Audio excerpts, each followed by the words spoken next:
Halloween is around the corner. Reddit. What is the most paranormal thing you have ever experienced? My best friend dreamed about my stepfather getting stabbed. My family was pretty white trash, and on one particular evening my uncle and stepfather got into an altercation outside of our house wherein my stepfather got stabbed in the back. He fell on me coming back inside, and in the process I got coated in blood. The cops were called and he was taken away in an ambulance as my mother and myself drove to the hospital. This was about 1 AM. This is before the internet and cell phones and all that jazz, so there was no way anyone beyond our next door neighbors knew about this. When we returned back to the house at about 4 or 5 in the morning, there was a message on the answering machine from my best friend crying, apologizing for calling so late, but asking me to call her right away because she had dreamed of me being covered in blood. The message was timestamped as the same time the incident occurred, about 1 AM. We had missed her call because we were outside with the paramedics. Just an incredible coincidence, but 2 weeks ago I was grocery shopping and I thought about a girl who hadn't come to mind in years, over a decade. We were middle school sweethearts for about a minute and then I just forgot about her until that moment. When I got home I googled her to see what she was up to. Was she still hot? And I found a blog posting about an hour old from her current so announcing that she had just passed away from cancer. When I was in the 2nd grade I had this plugin, Stand Up Happy Days pinball machine. Yep, I am feeling old. If you left it plugged in it would eventually start making sounds as if it was being played. One night I went to bed and it started making the sounds. I reached for the plug and could not find it. I jumped out of bed and turned on the light. When I did, I noticed 2 things simultaneously. It was not plugged in and a ball rolled between the 2 flippers. I did not sleep in my bed for a week. House sitting and taking care of the dogs for my aunt. It was an old farmhouse. Old as in the kitchen and bathroom were added onto the house when working plumbing became a common thing. I played some video games, watched a little TV, just winding down to go to sleep. Just laying there in the dark starting to doze off and I hear something coming from upstairs. The upstairs was an attic turned into bedrooms for my cousins. The best way I could describe it was like a pipe or a bottle. The sound of some kind of hollow object rolling back and forth across the floor in the room directly above me. I just sat there wide-eyed and scared shitless. Finally, I worked up the courage to get up and turn the lights back on. The rolling sound continued. I told myself it was just something in the walls, trying to come up with any rational explanation. I got up to turn the TV back on and just kinda drowned out the sound. With the lights on I noticed the dogs, 2 big Rottweilers, were sitting silently in the kitchen, hair bristling and staring right at me. I backed away,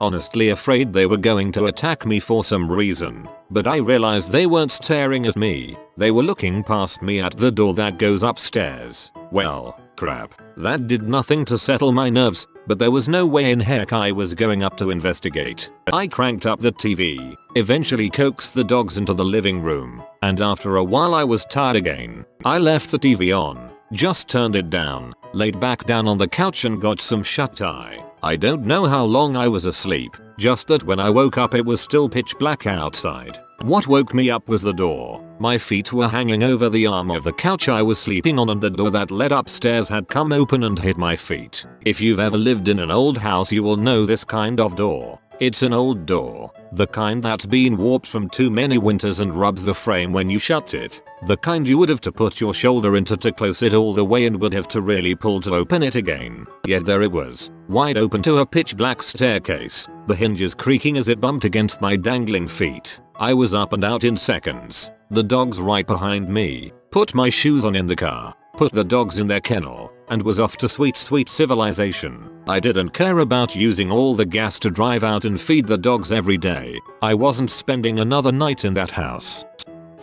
My wife is an RN and she was on float to another unit helping out. She normally worked cardiac but she was helping out in the Alzheimer's unit. She was saving a particular patient for last as the patient was known to be a real pain. Very old, mean to everyone and just generally tried to make the nurses miserable. She and the respiratory therapist got to the patient's room at the same time so they decided to tackle her together. They got into the room and the patient had smeared crap all over the walls of the bathroom and the hospital room. She was standing on the bed screaming and jumping up and down on the bed. The 2 of them somehow got the patient calmed down, got the horrible mess cleaned up, and got their jobs done. She said it took about 3 hours. They then went out and put a do not disturb sign on the door to make sure the patient could stay calm and get some sleep. They were standing one person on each side of the door, herself and the repertory therapist, catching their breath and proclaiming how much that sucked when they spotted someone. A big farmer looking guy wearing a John Deere baseball cap, overalls, a red plaid checkered shirt and big work boots coming down the hospital hallway, and he looked kind of annoyed. He walked right past them into the patient's room, slamming the door open. My wife caught the door on the back swing and marched right into the room after him, respiratory therapist right behind her, planning on dragging him back out and giving him a piece of her mind. When she got in the room, he was not there. No sign of the person she followed in. She looked under the bed. She looked in the bathroom. She checked behind all of the curtains. She even made sure the windows still would not open. No sign of the farmer at all. She then noticed the patient was sitting upright in the bed, just kind of staring off into space. So she asked her, "Did you just see someone come into the room?" The patient said yes. "It was my daddy. He said he was coming to take me home tonight and that you mean people won't be able to hurt me anymore." She responded with, "That's great. How about you get some rest before he comes to pick you up?" The patient then laid down and went to sleep. The patient died that night. My wife and the respiratory therapist swapped stories to make sure they were not crazy. They both saw it. TLDR. Wife saw ghost come to pick up his daughter from the hospital. One night when I was around 12 years old, something under my bed kept tugging on my sheets and eventually fully pulled them under my bed. I sat up all night scared shitless. I checked under the bed in the morning and my sheets were balled up under the foot of my bed. One weekend I was walking through my old grade school to get into town. Small town, maybe 1,200 people. When I turn a corner of the building into the parking lot. In the parking lot was one black sedan. Nothing notable. No identifying marks. But nothing too unusual. I'm maybe 20 meters away. Except the passengers. There was 4 completely white. Definitely albino looking men.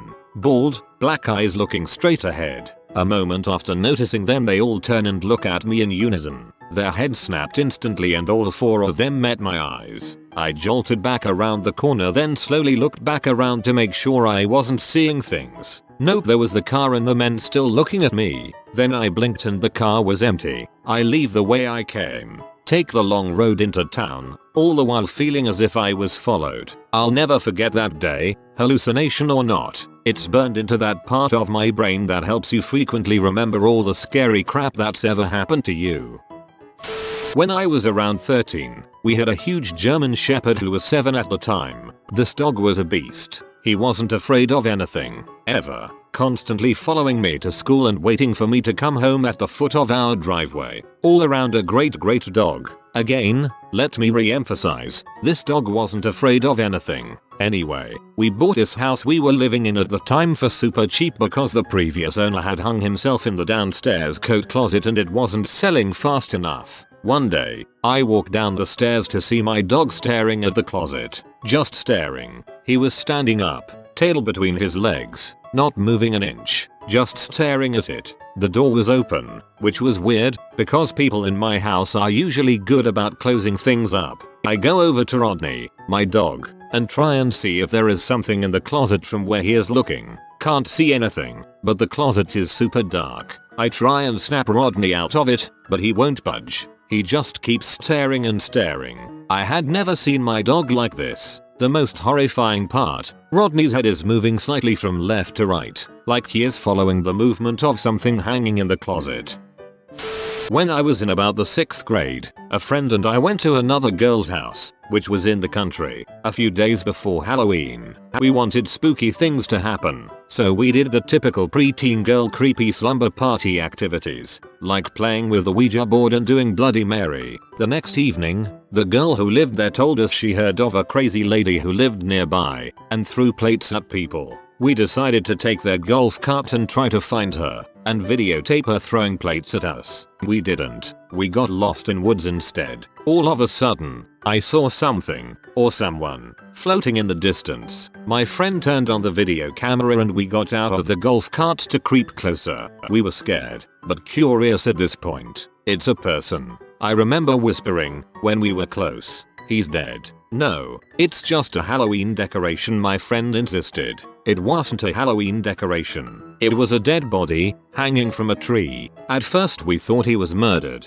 then put up on display. We were freaking out. The concept of suicide was not well formed in our heads, but the knocked over ladder and the note tacked to the tree, which we didn't read, proved otherwise. My friend called the cops. When they arrived we were told to leave immediately. I remember tons of police cars and at least ambulance arrived. They made us turn off the video camera, which had been rolling the whole time, and call her mom to get us back to the house. The parents tried to convince us, as we sat in the kitchen crying, that it was simply a Halloween decoration. But police don't send kids home if it isn't a dead body. Every year before Halloween I have nightmares sparked by this event. I'm on a hill in the dark. There are dead trees surrounding me, with a dead body hanging from each one. I was never a believer in ghost spirits, the paranormal, UFOs and stuff. About 2 years ago me and Buddy decided to go on a drive. It was a hot summer's night and we were bored out of our minds. So we picked up some cigarettes and went on a late night drive. We decided to drive to the top of the mountain. The base of the mountain is about an hour's drive from where I lived and it takes about another hour to drive all the way to the top where they have a restaurant bar. This is in Norway by the way. It was pretty late, around 3 AM in morning. We knew the bar would be closed but we thought we would just chill on the benches, have a smoke and take in the view at first light. So, we get to the base of the mountain and start driving up and round. The road twists round the mountain until you get to the top. So when you reach a turn you can barely see round the corner. It was pitch black darkness. Only the road was visible due to the streetlights, but apart from the road, the edges and mountainside were barely visible. We had been driving for about half an hour. Everything was pretty enjoyable. Absolutely empty roads. Guess all the same ones were asleep in bed ready to wake up and go to work in the morning. Complete silence. It was just relaxing. As we turn one of the bends, I get this very uneasy feeling as I see something, definitely a person, sitting on a boulder at the edge of the road. My friend sees this as well, but keeps driving, and I am thinking, WTF bro? But I realize that he is turning the car round and going back because it's pretty treacherous to reverse on that road. So we head back, slowly, and I realize that he is fine. He's not getting any bad feelings. He is in his normal mood. So I convinced myself that I am acting weird and that it's probably just some crazy hiker. We park the car right opposite this figure, engine still running, and my friend calls out, "Hi there, are you okay?" I have to admit I was still pretty scared so I didn't say anything. No response. The figure then looks up in our direction and we get the freaking crap scared out of us. We saw that it was a woman, wearing a plain white dress, with very long, beautiful hair, but her face was 3 times the length of a normal person's face. Her eyes were completely blank and she had a smile on her face. I swear to God we both felt so fearful that we were completely paralyzed. We couldn't yell, or even communicate, not even a single word. It felt like we couldn't move. I don't know how he found the courage to press the gas and get the heck out of there. But I do remember that when we both got home we had a very high fever and we were like that for a couple more days afterwards. A dorm at a local university had a student die of alcohol poisoning on his 21st birthday and there have been lots of reports of creepy things happening in the room he died in. Students reported tapping from the inside of the window, shoes being rearranged while they were out, and a loud scraping noise that came from upstairs. People upstairs thought it was coming from downstairs. Anyways, there is a youth sports camp that uses this dorm for a summer residence and I was a counselor so I stayed in the dorm with the kids. I was assigned to stay in the room that the aforementioned student died in. I grew up in the same town as this college, so I knew all about the ghost and didn't think anything of it. There's no such thing as ghosts, right? I moved in and the only thing that looked different about the room, compared to others in the dorm, was that there was a crucifix. During my week crap got weird. Several times I heard loud tapping from the inside of my window. One night, I poked my head outside of my door late one night and yelled lights out to some kids running down the hall. My lights promptly turned out inside my room. Finally, during a break at the end of the week I went back to my room for a nap. I found my TV was on and the volume was extremely loud. I didn't think much of it. Maybe the kids had been playing PS2 in my room and forgot to turn it off. I grabbed the remote, laid on the bed, and hit the power button. The TV stayed on. I took the batteries out, tried again, and still the TV was on. I picked my lazy butt up, walked to the TV, and pressed the power button. Nothing. I turned the volume down. Nothing. I finally unplugged the TV and nothing. Totally freaking out. I unplugged the cable cord thinking maybe some weird surge through that was keeping the TV on. Nope. I sat there holding the TV power cord, cable cord, and remote and was watching my TV continue to play. I ran from the room, got another counselor, and showed them. He promptly freaked the frick out and we left the building to get the camp director, and when he got to my room the TV was off. Frick. A friend of mine tends to wake up in the middle of the night and then go to sleep a few moments after. The weird thing is that, almost every night, he wakes up at 3:38 am precisely and shortly after a gruesome howl, like a very freaky powerful scream, but at low volume, will appear for approx 10 seconds, and then just nothing. I wish I could say he was crazy, but after I crashed at his place one night, he woke me up just after he himself had woken up at 3:38 am again and he said, "Now listen, I heard the scream too. I have never felt such an intense fear in my life. I've got what I call a bed shaker. Whatever it is has been following me around since I was about 8. My mom used to like to prank me when I was a kid and hide near my bed and shake it. One night, I was in bed and the bed was shaking, so I yelled at my mom, "Stop shaking my bed." I heard her and my father reply, "We're in the living room," and I quickly booted her downstairs. It happened every few years here and there and stopped from the time I was 18 until about a year and a half ago. Now it's happening every few weeks. I'll wake up to my bed shaking like frick, and of course I'm terrified. The one time I was grateful for the bed shaker was about a year ago. My bed started doing that funky dance, and I woke up. My daughter, who was under a year, started howling. I ran into her room and the wee lamp shade on her nightlight had tipped and the bulb started burning through the shade. Thank frick I got in there on time. My twins were 2 months old and barely sleeping through the night. As most nights go, my wife and I, whose room is adjacent to the nursery, were woken around 2 am to some crying coming from one of the cribs. It was my turn to get up, so I saunter over to Gabe, one of the twins, and I hear a woman say, "It's okay, Gaby." My wife goes, "Did you hear that?" She didn't say it. I didn't say it. To this day we have no idea where the voice came from. It wasn't my wife's voice.